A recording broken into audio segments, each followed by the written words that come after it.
Ouais, Costa est vraiment, est vraiment très fort. Hein. Il est vraiment costaud, vous alliez dire. Hein. J'ai failli, mais j'ai pas osé. Oh, on aime bien la faire. Ouais, Nicolas Schulz va remporter l'étape, mais il lui faut 33 secondes. Il ne faut pas qu'il se relève. 33 secondes. Il lui faudrait 33 secondes pour remporter ce Tour de Bretagne, mais je pense que Costa va revenir. Oui, il n'y a pas assez d'écart derrière et Costa devrait remporter ce Tour de Bretagne. Nicolas Schulz qui... Ouais, Costa est là. Costa est là. Costa est là. Magnifique, magnifique Costa, il a réagi quand il fallait. Il sprint. Bah oui, Nicolas Schulz il remporte l'étape. Est-ce qu'il y aura 33 secondes? Non, il n'y a pas de 33 secondes entre Adrien Costa qui remplace. Eh bien, c'est Adrien Costa qui remporte ce Tour de Bretagne. Il a magnifiquement contrôlé. Incroyable. Il a magnifiquement contrôlé ses adversaires. Il a fait ce qu'il fallait au bon moment. Il avait ce garçon, tout le monde contre lui. Au départ de Le Hagley, tout le monde contre lui. Il avait 16 équipes contre lui. Hein. 16 équipes et seulement 2 équipiers pour l'aider. 2 équipiers pour l'aider. Ils ont vraiment fait ça de manière formidable. Hein. Les 2 équipiers en se sacrifiant dès le début de l'étape pour maintenir leur leader dans des bonnes conditions avant d'attaquer Dinan. Et puis ils ont laissé leur grand champion, on peut dire que c'est un grand champion. Hein. Ils ont laissé leur grand champion se débrouiller à Dinan et il l'a fait de fort belle manière. C'est fabuleux. Il vient de réaliser un exploit absolument fabuleux quand on sait que le Tour de Bretagne nous sort régulièrement des champions. Franchement, je crois que depuis très longtemps, on n'a pas vu un tel champion sur le Tour de Bretagne. Je me demande même si on a vu quelqu'un d'aussi fort. Un garçon aussi jeune. Déjà, on s'étonne d'avoir généralement un garçon de 19-20 ans rentré dans les 10 premiers. Et là, ce qu'il a fait, c'est vraiment extraordinaire. Il a forgé sa victoire dans la difficile étape de Lannion. Et il a parfaitement su contrôler la course hier à Fouesnant déjà, où il a laissé ses adversaires prendre la main du peloton pour revenir sur le groupe qui était dangereux. Et il l'a fait exactement de la même manière aujourd'hui à Dinan. C'est une intelligence de course absolument incroyable. On en oublierait presque la victoire de Nicolas Schulz. Nicolas Schulz qui a vraiment fait l'effort au bon moment.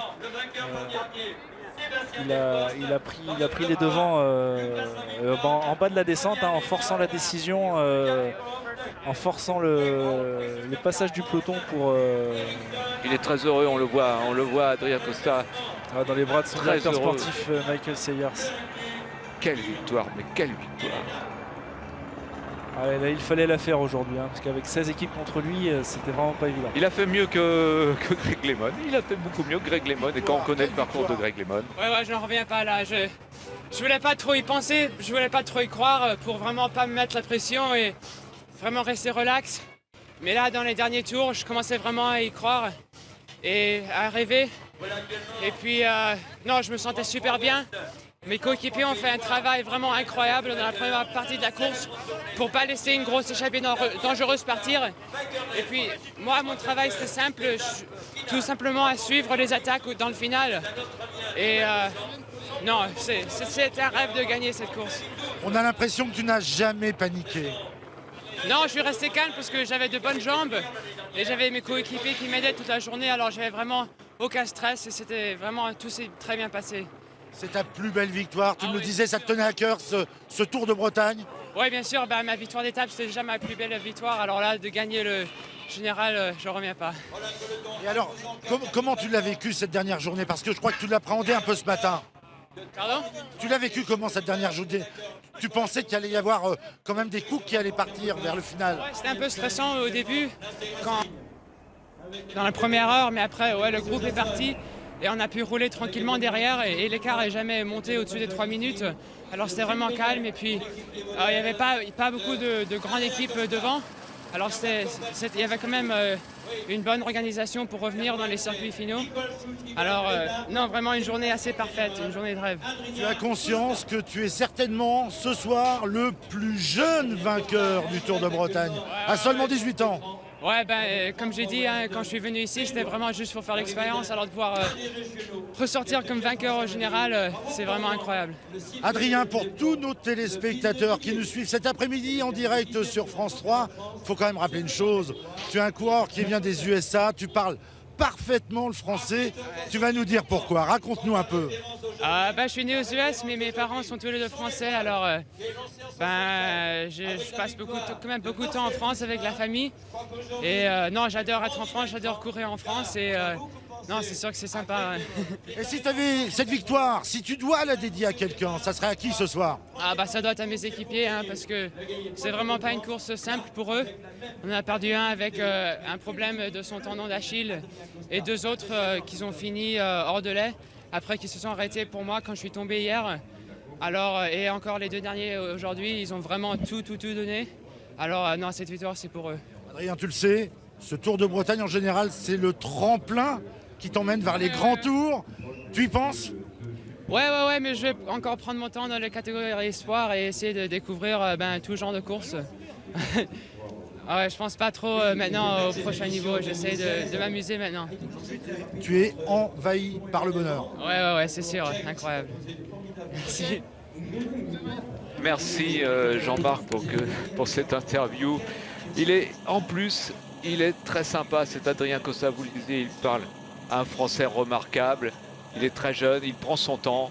On va juste rappeler le classement de cette étape quand même. Nicolas Schulz, donc, vous le savez, remporte l'étape, suivi de František Sierks qui a bien récupéré de sa victoire lors de la première étape. Maximilian Schachmann, 3e, Adrien Costa, 4e, suivi de Francis Mouret qui n'a pas pu finalement ravir le maillot. Alors, il a été présent, on les a vus avec Bonamour essayer dans le final et puis ils n'ont pas réussi à décrocher Costa. C'était aussi le cas d'Elie Gesbert qui a essayé plusieurs fois de le décrocher, notamment dans le dernier tour. Mais c'est toujours revenu, tout simplement. Adrien Costa a été vraiment le plus fort de cette édition et il a couru de manière intelligente. On va justement écouter notre breton, Elie Gesbert. Il est en compagnie de Jean-Marc. Oui, Elie, alors vraiment, tu n'as pas de regret parce qu'aujourd'hui, sur tes terres à Dinan, tu auras véritablement tout tenté.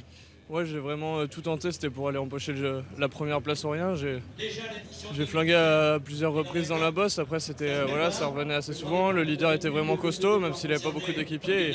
Il a su vraiment gérer sa course et puis aujourd'hui dans le final je course un petit peu, mais bon voilà, je suis tombé les armes à la main, donc je suis assez content.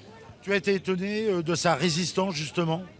Ouais, c'est vrai qu'on ne pensait pas qu'il allait aller aussi loin, il n'avait plus que 2 équipiers avec lui, donc on l'a beaucoup attaqué toute la journée. On aurait pu croire que dans le final ça allait lâcher, mais non, il était vraiment costaud. Ouais.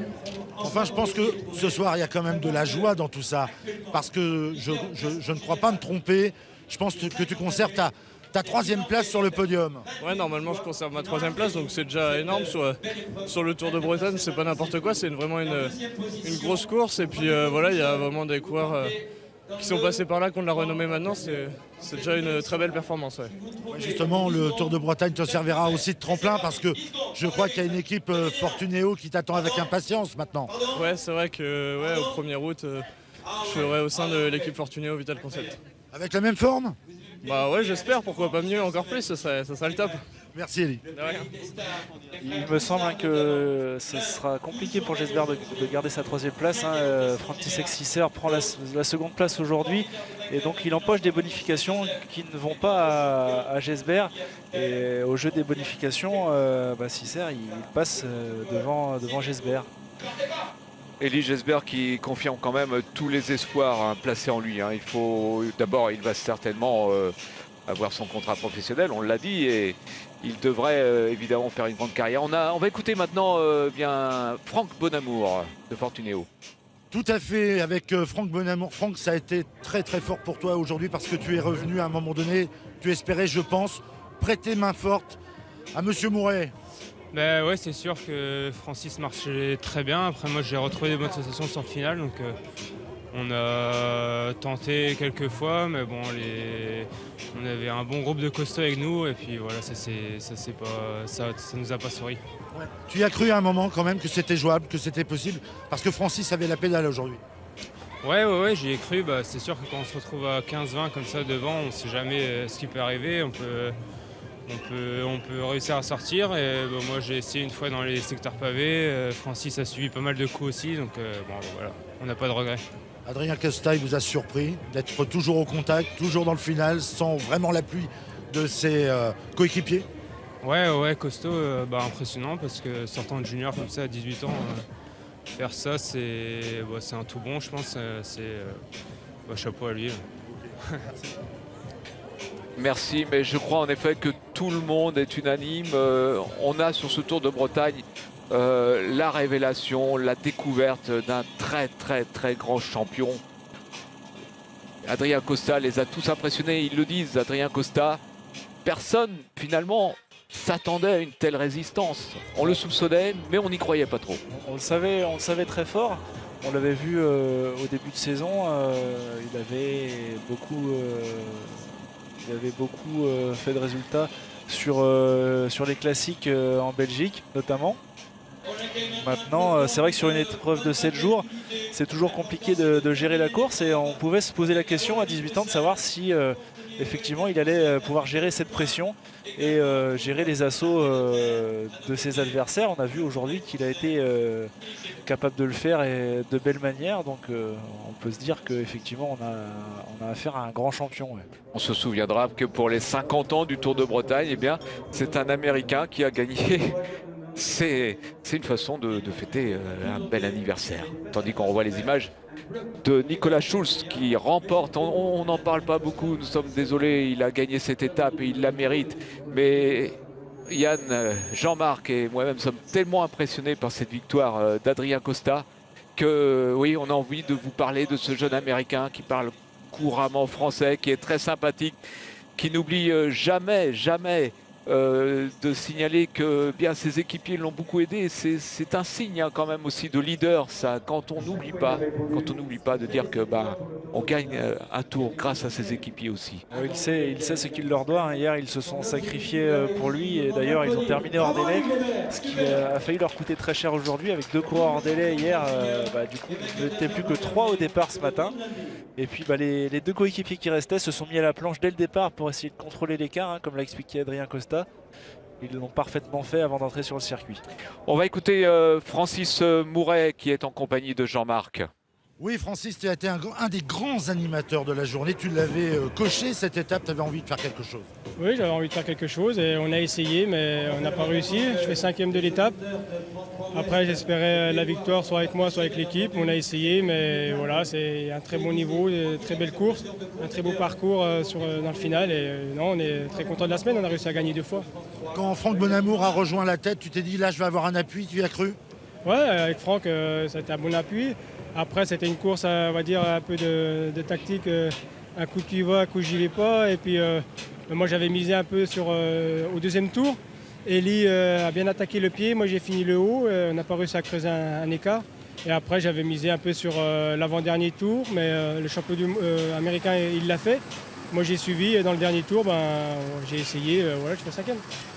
Honnêtement, le petit jeune, il nous a tous bluffés quand même. Hein. Ouais, c'est vrai qu'il marche très bien, l'avenir est devant lui et j'espère qu'il fera une belle carrière. Il n'y a aucun doute là-dessus. D'ailleurs, Francis Mouret, vous avez entendu, il parle du champion américain.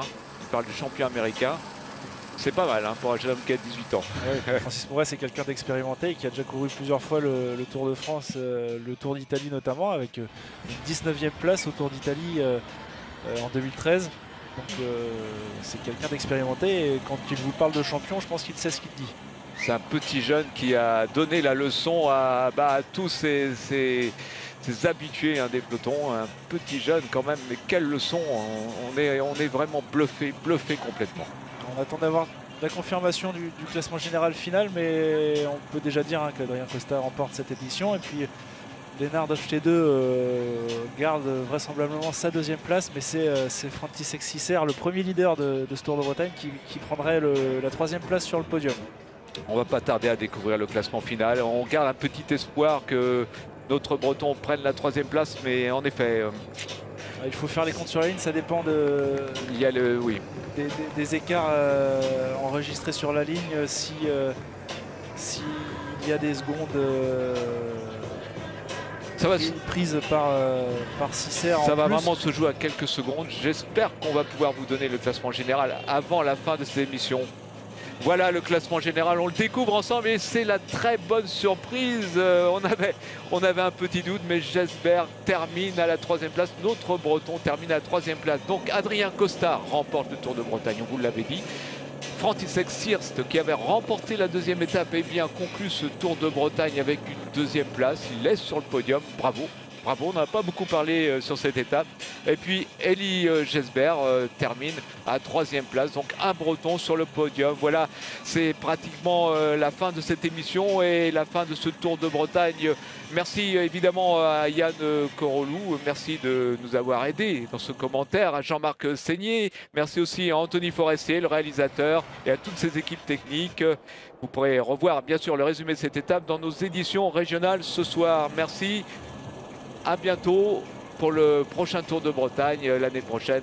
On se retrouve évidemment en 2017. Au revoir, merci.